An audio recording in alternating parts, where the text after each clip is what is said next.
Why would Russia, a nuclear superpower, want to help Iran, one of the most volatile regimes in the Middle East, get closer to building a nuclear weapon?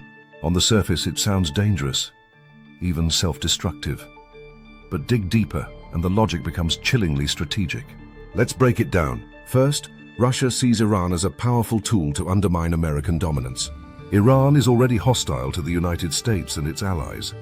A nuclear-capable Iran would dramatically raise the stakes in the Middle East.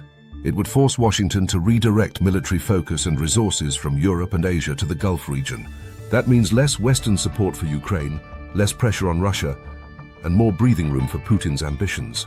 And Russia has used its seat at the UN Security Council to repeatedly dilute or delay sanctions on Iran's nuclear program, shielding Tehran diplomatically and allowing its program to keep advancing. Second, Russia and Iran are growing closer militarily and economically. Iran has provided Russia with thousands of drones for use in Ukraine.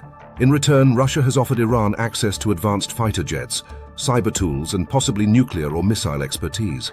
Western intelligence and defectors have long reported that Russian nuclear scientists, some unofficially, shared expertise with Iran.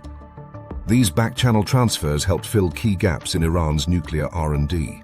At one point, Russia even proposed joint uranium enrichment operations with Iran, under the pretense of civilian energy cooperation, raising alarm among Western officials concerned about proliferation risks.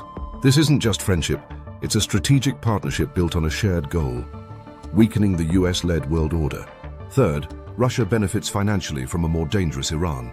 A nuclear Iran would rattle global oil markets, drive up prices, and boost Russian energy profits, especially when sanctions have hit the Kremlin's budget hard. And Iran offers a crucial piece of infrastructure for Russia's future: the North-South transport corridor, a trade route that bypasses Western-controlled seas. So is Russia ignoring the risks of nuclear proliferation? Not entirely. Moscow likely doesn't want Iran to actually build and detonate a bomb. That could spark a regional war, nuclear arms races in Saudi Arabia and Turkey, and even draw Israel into direct confrontation. Still, Russia has consistently echoed Iran's claims that its program is peaceful, complicating international efforts to draw red lines or enforce accountability. But helping Iran get dangerously close to the nuclear threshold, that's leverage. Leverage to bargain with the West, leverage to hold the Middle East hostage, and leverage to reshape the global balance of power on Russian terms. It's all part of a bigger picture. Russia, Iran, China, and North Korea are forming an anti-Western axis. They each gain from a world that's less stable, less unified, and more multipolar. And let's not forget, Russia helped build Iran's first and only operational nuclear power plant, the Bushehr reactor, beginning in the 1990s. Despite international concerns, Moscow provided nuclear fuel and engineering support, giving Iran critical know-how in nuclear technology. By helping Iran with its nuclear program, openly or covertly, Russia is playing a high-stakes geopolitical game. It's not just about Iran, it's about reshaping the entire global order. In this new era of great power competition, chaos can be a weapon.